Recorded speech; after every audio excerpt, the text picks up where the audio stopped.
Hello, Richard the Coughlan616. How are you? Whatever subject you're discussing on the internet, you're always going to bring along at some point a huge cross-section of extremist Looney Tunes who feel they want to chime in and give their 2 cents. There is absolutely no topic that is devoid of its hardcore hoarders of premium batshit. But some subjects have a lot more than most, and in my opinion, the subject that comes across with the most amount of fundy fucktards is Israel versus Palestine. I hate talking about this subject because it's almost impossible to have a conversation for more than 2 minutes before you're interrupted by some hateful bellend. Racists, anti-Semites, nationalists, xenophobes, Islamophobes, the far right, the far left, fundamentalist Muslims, ultra-Zionists, fascists, fearmongers from all sides can all be found in various quantities and to various degrees when it comes to Israel/Palestine. Now, for me, there are generally 3 positions that people tend to fall into. It's not as simplistic as this, but it generally tends to be one of these 3. Number 1, people who realise the sensitivity and complexity of this issue and realise that we're only going to resolve it if we set realistic goals and are fair to all sides. 2, those who hate Israel and everything it ever says, does or did or will do for any number of insane, misguided or naive reasons. And 3, those who love Israel so much you get the impression they would really like to go there, dig a hole in the ground, take their penis out and mate with it. In my experience, it's one of these 3 positions or categories that people will fall into. I want to be as reasonable as I can, but I realise no matter how balanced and fair I am to anyone, I know at the end of the day the people who hate Israel are just going to hear the points where I defend it and then turn around and say, Jew. And those who love Israel will only ever hear the criticism of it and go, you Nazi fucking disgusting, horrid Muslim anti-Jew. And to those people, I would just like to say, fuck off. Fuck off now. I have no desire of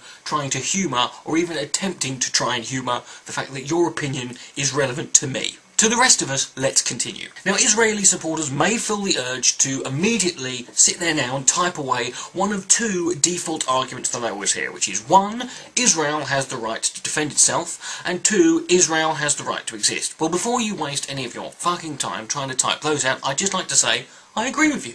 Yeah, you're right. I ain't got a problem with that. Yeah, I agree. Yes, it has the right to exist, and it has the right to defend itself. Now, in all fairness, I very rarely in my time have come across anybody who actually believes the opposite of that. It seems to be no matter who criticises Israel, no matter what you say, it's always Israel has the right to defend itself, as if that was the argument. I don't hear the argument. I'm sure there are 1 or 2 fucking Fruit Loops out there who like to argue that, you know, Israel has no right to exist. But their opinion is really relevant, and it's certainly a minority view, and it's not worth trying to make that a default argument. So don't waste your fucking breath, okay? The only argument that I really can't stand that people use to try and justify Israel and what it does is the old holy land, our ancestors lived here, we blah blah blah blah blah blah. It's a ridiculous argument. I find it even more laughable when I hear atheists making this argument. Like, their ancestors came from there, they have the right to go back there. That means that any place that I used to live, technically, I have the right to go there, regardless of who's there now, and just say, I used to live here.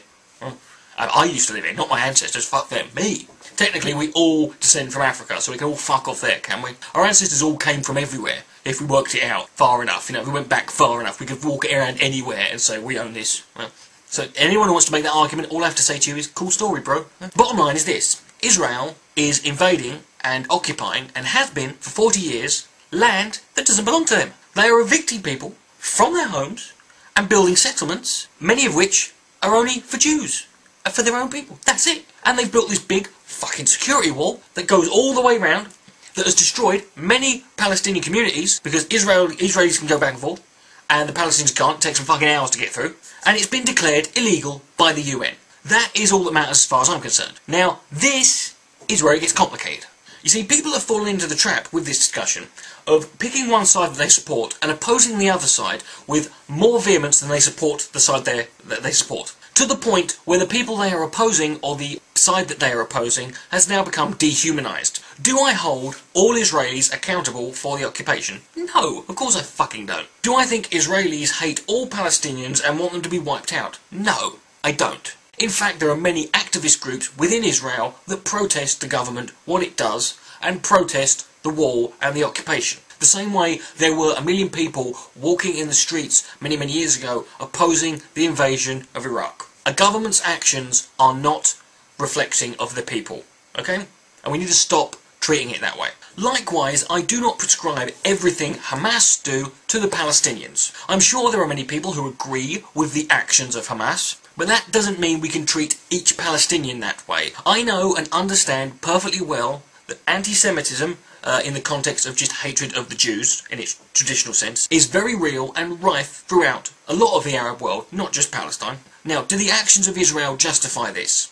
Not really. Does it exist just because of Islam? Maybe, for some people, yes it does. But for others you'll find that most people, even people who have bigoted views towards the same group, generally have a variety of reasons for feeling that way. Yes, I know there are quotes in the Quran that you're going to pull out and go, oh, this is about the Jews, this is about the Jews. I don't care. Yeah? I can pull out quotes from the Bible that say that Christians are supposed to do this, and Christians are supposed to do this, and Christians are supposed to think this, and Christians are supposed to say this. But they don't, do they? A lot of them don't. As much as we might want to make the motivations and the sort of reasons behind this conflict as simple as possible, the fact is, to do so is actually making it worse. It's detrimental to the issue. This is not black and white. It's not good and evil. Which brings me onto Pat Condell. In recent months, Pat's videos have been less about religion and atheism and more sort of politically and ideologically driven. And this has motivated him to make several videos, I think it's at least 3 or 4 in the last year, expressing his undying support and total and utter commitment to Israel. He's even made statements, and people always go on about this, oh, Pat Condell's not racist, he only talks about Islam. Well, Pat Condell, in his video, The Great Palestinian Lie, actually stated, and I quote, I used to think that Arabs could handle democracy. So in the eyes of Pat Condell, if you're an Arab, you can't handle democracy. Yeah, that's not racist, is it? It is rather funny that a guy who complained so much about immigrants invading and taking over and trying to impose their way of life would have support for Israel, and to the point where he absolutely cannot see or even acknowledge the fact that Israel does anything of that sort to the Palestinians. This is likely due to the fact that, as I've just said, Pat denies that Palestine properly exists. But even if he did acknowledge that it did or didn't exist, and even if it actually didn't exist in that way, I fail to see how this is justification for destroying people's homes. Right? How is that okie dokie with anyone? That land must belong to fucking someone. I doubt if an invading foreign army came to his house and knocked it down that he would accept that as any sort of justification.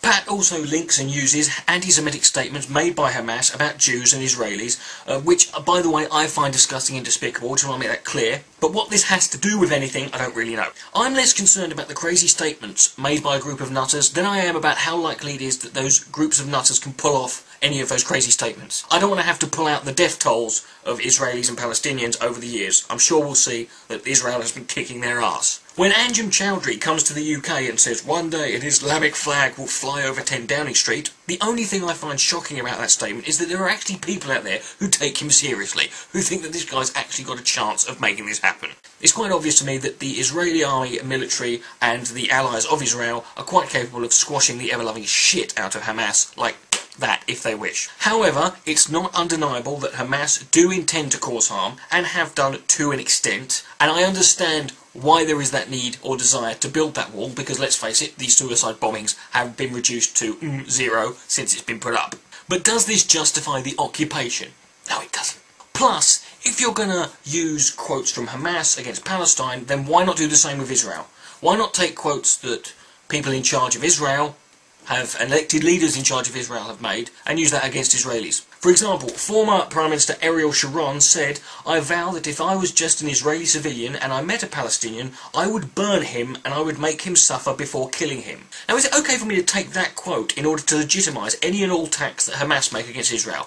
No? Then stop doing it the other way round then.